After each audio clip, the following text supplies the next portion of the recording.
Thank you very much.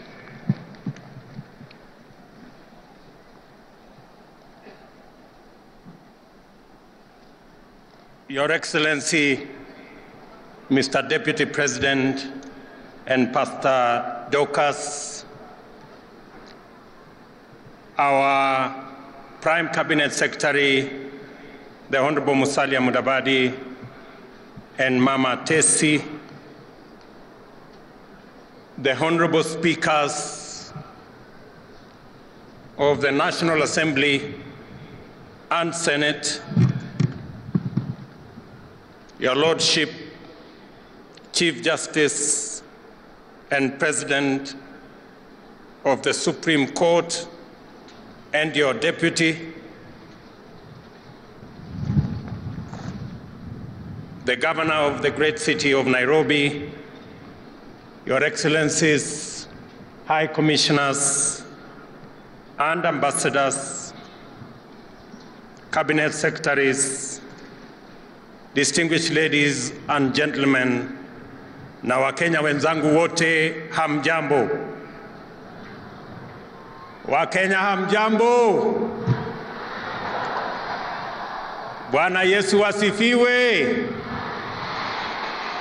Assalamu alaikum. Wakenya hoye. Asanteni sana. Mimi nimefurahi sana kwamba katika jamhuri hii ya kwanza kwa serikali ya awamu ya 5 tunasherekea jamhuri kwa njia ama kwa hali tofauti. Today we celebrate this jamhuri in a special way that we have intentionally profiled this jamhuri to be the jamhuri of technology and innovation. We have done so deliberately and intentionally because of the huge potential that exists in our technology and innovation space. And in our midst are friends and partners who today are our guests, and they have come to join us in this celebration, leaders from the tech community and ecosystem. Join me, ladies and gentlemen, in welcoming Kojo Boake, the Vice President of Facebook, Instagram, and WhatsApp, that is the Meta community. Tuwapigie makofi jameni. Also join me in welcoming Fulufelo Badugela from MultiJoice. Tumpigie makofi. And Alex Okosi from Google and YouTube. Tumpigie makofi. Na mama wetu Phyllis Migwi kutoka Microsoft. Tumpigie makofi. Na Salim Egos from Mastermind. Let us celebrate him as well. And Aida Diara from Visa. These great people, tuwapigie makofi tena wako hapa. These great people have joined us. Please, you can take your seats. These great people have joined us because Kenya is a country of great opportunity, especially in the tech space. And we deliberately chose that this Jamhuri is going to be about innovation and is going to be about technology. And we did so deliberately for various reasons, which I will elaborate. First, when we went round, the people of Kenya told us that they want technology to drive our economy.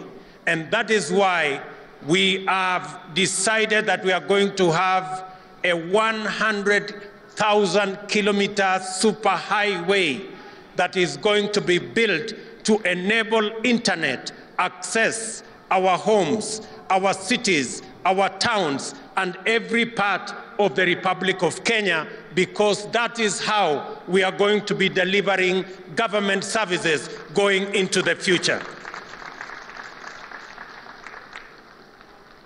Let me also announce that this is a technology and innovation Jamhuri, because we intend to transfer 85% of the remaining government services to the digital space, so that every Kenyan, wherever they are, they do not have to get into any bus to go to get government services or queue in any line to access government services. It will now be possible in 6 months, when we finish the digitization of 5,000 government services, it will be possible for Kenyans to access government services from their comfort of their homes and the workplace using the internet, because government services will be available on that platform.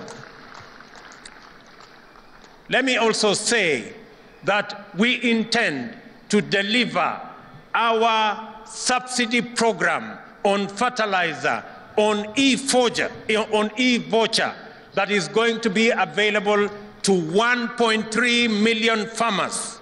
And I want to encourage our farming community to register themselves, because going forward, our fertilizer subsidy program is going to be dispensed on the internet, on e-voucher, so that we can eliminate brokers and eliminate cartels and ensure that targeted farmers have access to fertilizer. We have also had a conversation of our lifetime, and we have a target of 1 million jobs from our technology space. We've had a candid conversation with our technology and digital space leaders that Kenya, going into the future, we're going to have 1 million jobs, and that is why it is necessary and it is important that all of us understand the importance of technology and the place of innovation going into the future. Let me also say, as we deliver our universal health coverage, our tech community is going to be the space for e-health, and therefore our universal health coverage is going to be provided on a digital backbone and ensure that all health records are made portable, courtesy of technology, because that is the intention of our administration going into the future. And let me say that if there was any doubt in anybody's mind about the power of technology, just look at what has happened to the Hustler Fund. In a record 12 days, today, the Hustler Fund has 15.4 million subscribers. In just 12 days, the Hustler Fund has lent 7.54 billion Kenya shillings to approximately to the 7.4 to the 15 million Kenyans that are on that space. And let me also say that the Hustler Fund has accumulated savings of close to 400 million shillings in just 12 days, well on track to 1 billion shillings in the next few days. It confirms the power of technology. Without committees, without secretariat, that is what the Hustler Fund has achieved. And the good news, and I want to thank the millions of Kenyans who have borrowed on this platform, that today 1.2 billion shillings has already been repaid by Kenyans who borrowed on this platform. And it is clear that two things have come around because of what you have seen on the Hustler Fund. Number one, it has provided a platform for millions of Kenyans who have been looking for an opportunity to save. And number two, the Kenyans borrowing on this platform, they have not been derailed by the rhetoric of those who are against the Hustler Fund. Let me say for the record and ask fellow leaders, my good friends, you are borrowing your mortgage at 3%. You have the capacity to borrow from your bank at 14%. Why do you want to derail the hustlers who today are suffering from Shylocks and from predatory lenders, and they are being charged 360%? And you're telling them not to pay money given to them at 8% so that they can go back and pay at 360%.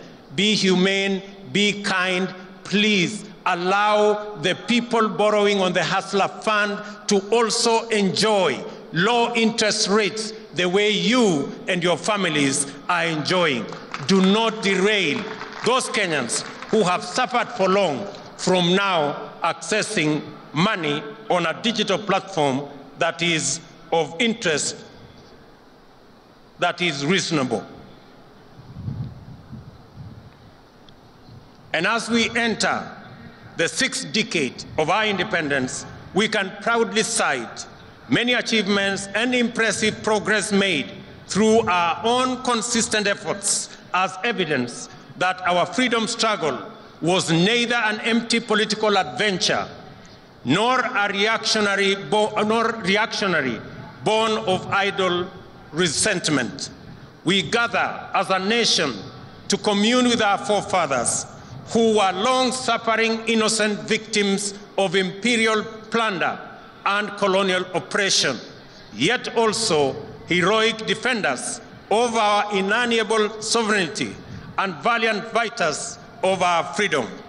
On Jamhuri Day, we celebrate the moment when Kenya proclaimed itself a free democratic republic. It is also a time to reflect deeply on the founding aspirations of our nation. And I want to say, while I move along with you, that in the early moments of this administration,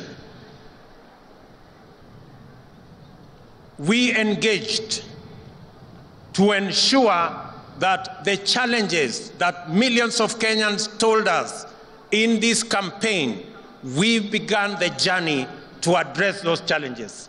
One of the biggest and notorious challenge is the challenge of high cost of living. And it is imperative that we have a clear plan. And I want to tell the people of Kenya, this high cost of living, we are tackling it in 3 phases. Number 1, our first agenda when we came into office is to ensure that we encourage farmers to access affordable fertilizer. And that is why we reduced fertilizer from 7,000 shillings to 3,500 so that we can enable our farmers to be able to enhance their productivity in our journey towards making food affordable in our republic. Our second agenda, and I have said this, is that we are going to import 10 million bags of different assorted types of food, including maize, so that we can close the gap temporarily because of the harvest that was limited in this year's agricultural season, occasioned by climate change and failure of rain.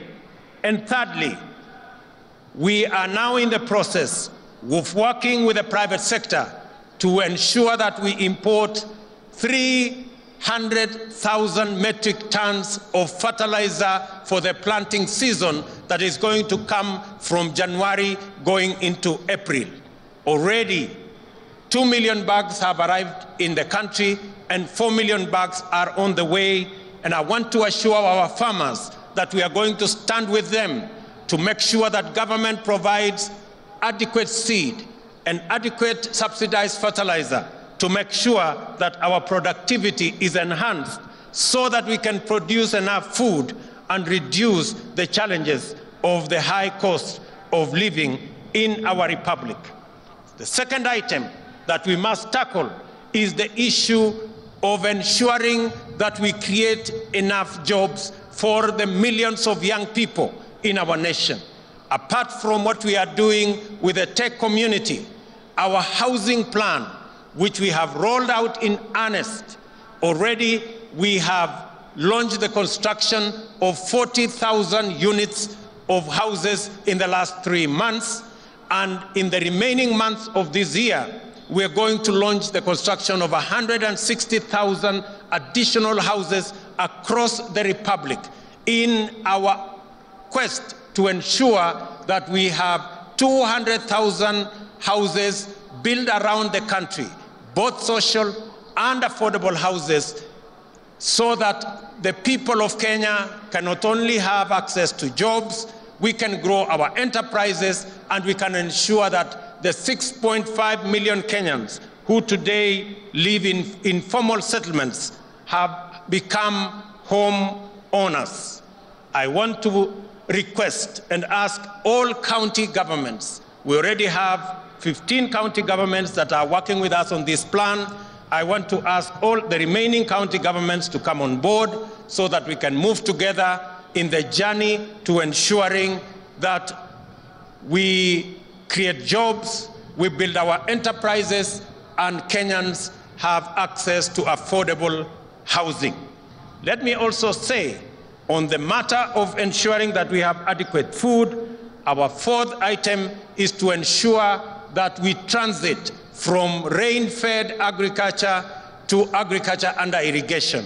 And that is why we are building 100 new mega dams around the country under our new program of private-public partnerships that will be anchored on water purchase agreements that will be underwritten by the government of Kenya so that we can work with the private sector to produce enough irrigation facilities and also to ensure that we supply and harvest enough water for us to power the engines of our irrigation and transit from the 670,000 land under irrigation to 3 million in the coming years so that we can also produce enough food using irrigation.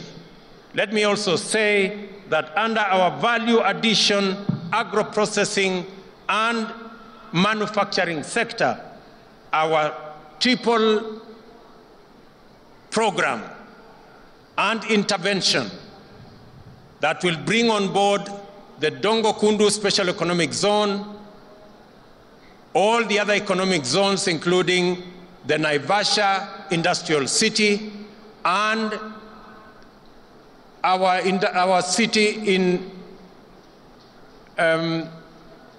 Athi River, we will ensure that going into the future,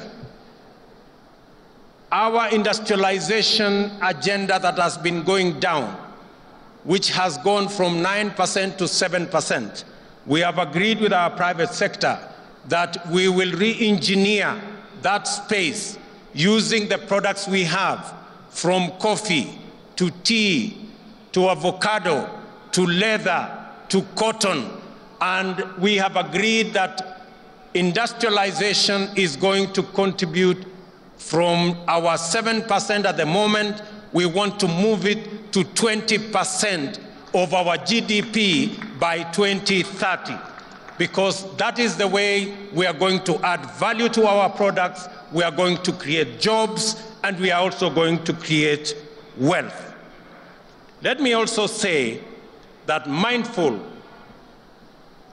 of this solemn obligation to do right, while laying the foundation of a flourishing nation for future generations, I have pursued several interventions since I took office nearly 3 months ago with the urgency, zeal, and focus that the moment demands.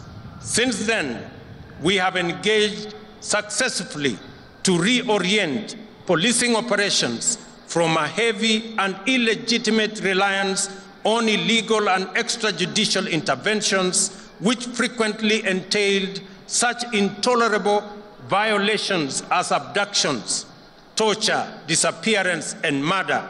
There is now consensus that a new policing paradigm is at hand, and it is possible to achieve a high level of security for our citizens and also observe their rights and freedoms to the greatest extent. I commend the entire National Police Service, from the constable on the beat to the Inspector General, for the enthusiasm with which they have embraced the changes and enhanced our general security through increased vigilance and improved relationship with citizens and their communities. Before the end of the year, I will be appointing a task force to review the terms and service, the terms of service of our Kenya Police Service. It is instructive to note that the people of Kenya talk to us about predatory lending. And I engaged, when I came into office, 3 fintech institutions on the way forward in making mobile loans more affordable. As a result, there was a drastic reduction in the interest charged on the police service, signaling a new era of affordable credit for borrowers.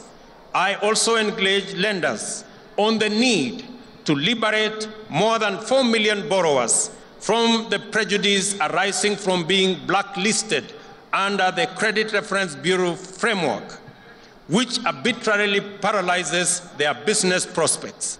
We have secured an agreement with the lenders to abandon this punitive approach and shift to a credit scoring system which incorporates incentives for both lender and borrower. Let me also say that under our program on managing climate change, we will ensure that we build our 15 billion tree cover to be planted around the country. We will build it from the bottom up. The Ministry of Interior has the instructions to start with the 45,000 people at the bottom of the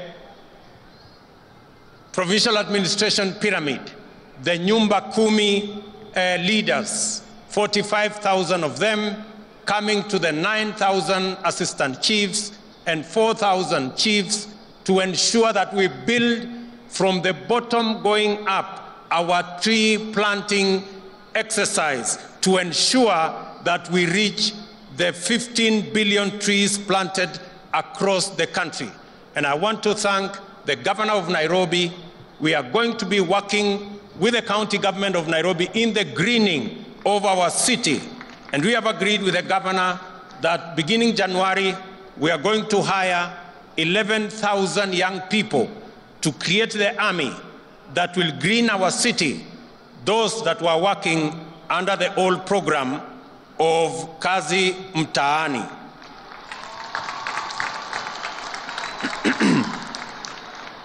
I want to ask other governors in other parts of Kenya to join us in this exercise of tree planting, because it is an exercise of our moment to manage the effects of climate change. As you all are aware, we also appointed a working party to look into our education system. I want to say the preliminary report from the Presidential Working Party on Education Reform has been brought to the government, and we have agreed that our junior secondary schools will now be domiciled in our primary schools to ensure that we save parents the huge costs that would go with taking their children to schools far away from their homes. And I have also instructed the Teacher Service Commission to commence the hiring of the largest cohort of teachers in independent Kenya. We are going to hire 30,000 teachers by early next year to provide instruction in our schools. Let me also say a request from Kilifi County that the Pemba community living in Kilifi County that has for a long time suffered without identity, the government of Kenya is now going to work on the modalities to ensure that the Pemba community acquire citizenship of the Republic of Kenya. We are proud of Kenya's consistent record of leadership to advance the cause of peace, cohesion, security, and stability in our region. Under various regional and continental frameworks, and with the support of the international partners, we are deploying our position as a regional anchor state for the benefit of our neighbors and our region. My predecessor, President Uhuru Kenyatta, working under the aegis of the African Union, is engaged in mediation efforts to restore peace and stability in Ethiopia's Tigray region, and under the EAC initiative to restore normalcy in the Eastern Democratic Republic of Congo. Our interests, ladies and gentlemen, are nested in a dense network of reciprocal diplomacy, which helps our agenda to attract investment, forge partnerships, and create markets for our exports and employment for our young people locally and overseas. In the last 3 months, we have aggressively sustained our pursuit of mutual beneficial endeavor with friends and partners all over the world. We have engaged productively with EAC member states, the governments of South Africa, United States, United Kingdom, Spain, Qatar, Germany, and South Korea to scale up bilateral ties and to explore avenues for collaboration in the multilateral space. We have forged agreements on mobilizing investments and financing in a wide variety of sectors, and we will continue to engage the international community as we implement our plan. Ladies and gentlemen, it is time to innovate our way into the future. It is for this reason that with this Jamhuri, we as a nation are staking our claim by rallying Kenyans to begin the work of designing a world much richer, much safer, and freer than the one we have known. Innovation is frequently associated with technology, and we must avoid the pitfalls of viewing technology and innovation as a preoccupation with things at the expense of people. The most consequential breakthroughs in technological innovation have greatly enhanced human well-being. Among the Innovation Week's champions are the winners of 2022 Holt Prize, Eco Banner, from St. Paul's University, who employed the concept of green and circular economy to produce biodegradable sanitary pads from banana fiber. I have asked the Ministry of Education, in recognition of their innovation, to work with these young innovators on the delivery of our commitment to provide sanitary pads for schools in Kenya.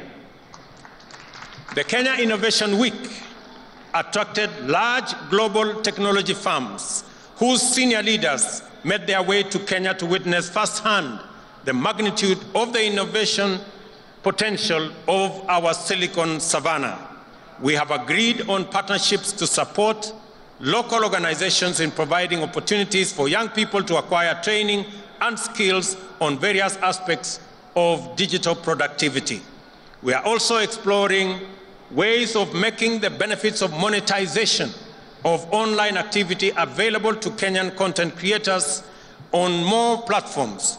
I have spoken directly to Meta, the parent company of Facebook, WhatsApp, and Instagram, to monetize content for our digital entrepreneurs that will exponentially multiply their incomes and create employment opportunities for others. I am impressed and encouraged by the power of monetization and remote jobs. This is the way to the future. And I was asking myself, if I was not a state officer, I wonder what the content of my small Facebook page with 2.3 million followers would earn for me daily. As we have witnessed today from the performances that have given us thrilling entertainment, our creative sector is ready with thousands of highly talented and promising young people waiting to seize opportunities to stream high-quality content for monetization. My administration, in that context, will work with all our tech community to ensure that we actualize the monetization that will ensure that these young people get royalties and money for what they are doing in the tech space. On sports, my administration recognizes sports and the arts as a major industry that can employ millions of our youth and help grow our economy. This is why we have moved with speed to get our football back, to protect Kenya's proud athletes' pedigree from doping, and to streamline collection and distribution of royalties from our artists. Through the revolutionary Talanta Hela plan, we will rebuild and monetize our sports and creative industry.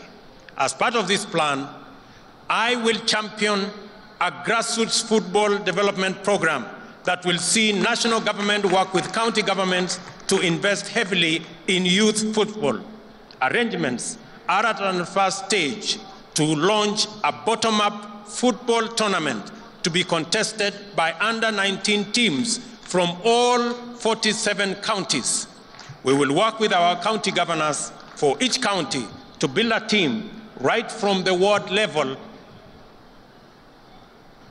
This is the first step in our Football Vision 2030, where we will target our Harambee Stars to play at the 2030 World Cup and Kenya to host the 2027 Africa Cup of Nations.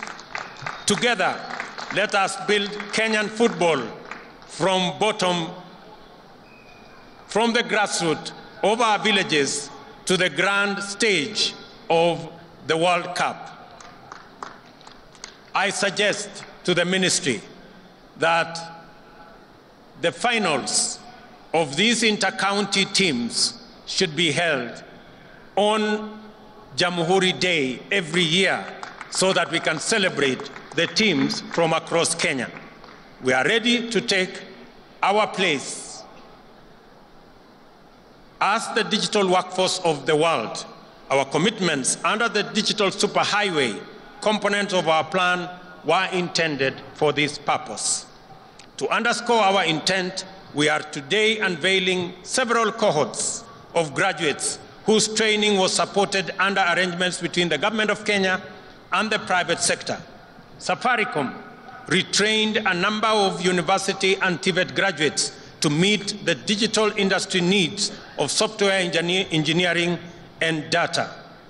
Also, graduating today are the Presidential Digital Talent Program, a class of talented youth selected by the Information and Communication Authority for training through internship. Additionally, it is a big day for the beneficiaries of the Kenya Commercial Bank 2G Ajiri program. And finally, the Google Hustler Academy, who underwent an intensive and interactive training program, are ready to begin their journey in a world of work and opportunity that is now familiar territory.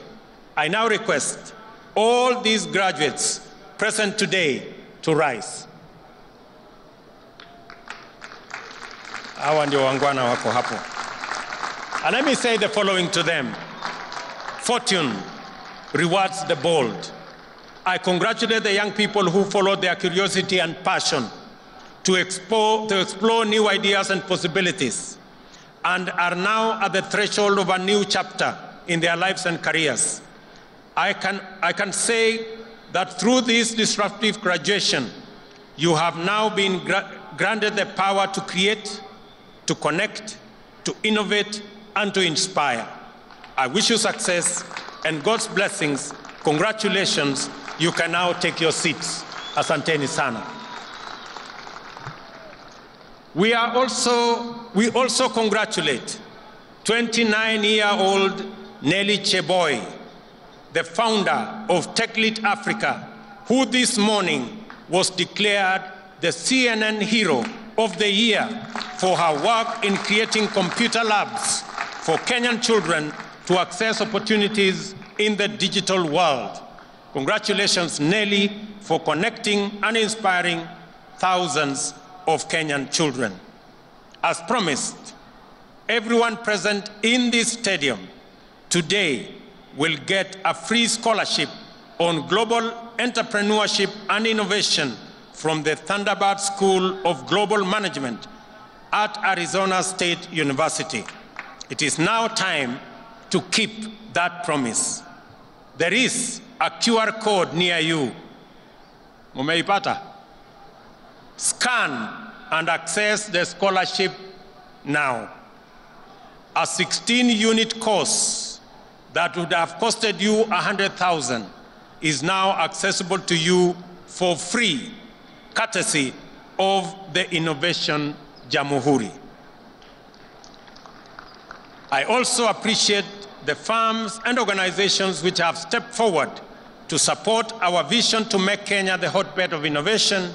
We will continue to do our part and make such partnerships bigger in future, and you are always welcome to be part of Kenya's journey to greatness. As part of this endeavor, KONSA has started the distribution of 23,000 virtual desktops to Tibets to enable students exploit remote job opportunities across Kenya. Ladies and gentlemen, we are committed to support young people in re-establishing this country as the Republic of Ideas and the home of innovation. Through a dedicated startup fund, government will support the most innovative ideas each year to scale up into viable enterprises and commercial brands that will provide employment and drive our economic growth. The government of Kenya will work with our academia to establish the Kenya Open University within the next 1 year. I urge our scholars and intellectuals to play their part in democratizing education and open the way for anyone and everyone to quench their thirst of knowledge, education, and training. In line with the new focus of our national celebrations, Embu County will host the 2023 Madaraka Day celebrations under the theme Universal Healthcare. In conclusion, it is our time to make a contribution that will define Kenya for posterity as the envy of nations and the country that we, our children, and their children will be proud to call home. We also have a task of preparing the nation for its future by equipping and empowering our youth to take charge as leaders in a brave new world through innovation. Let us therefore rally and join in our efforts in the timeless spirit of Harambee to exploit the opportunities at hand and hasten our progress into the future. Nasema asanteni sana kwa kunisikiza, na watakia baraka ya Mungu na muwe na Krismasi njema. Mungu awabariki sana. Asanteni, and may the good Lord bless you. Thank you very much. Nitaomba baada ya hotuba ya Mheshimiwa Rais tuweze kusimama sote. Niombe tusimame sote tafadhali walioko kwenye uga. Tutamaliza sherehe yetu kwa wimbo wa taifa, na baada ya wimbo wa taifa nitaomba wote walioko kwenye jukwaa rasmi kutulia ili tuweze kutangaza itifaki ya kuondoka.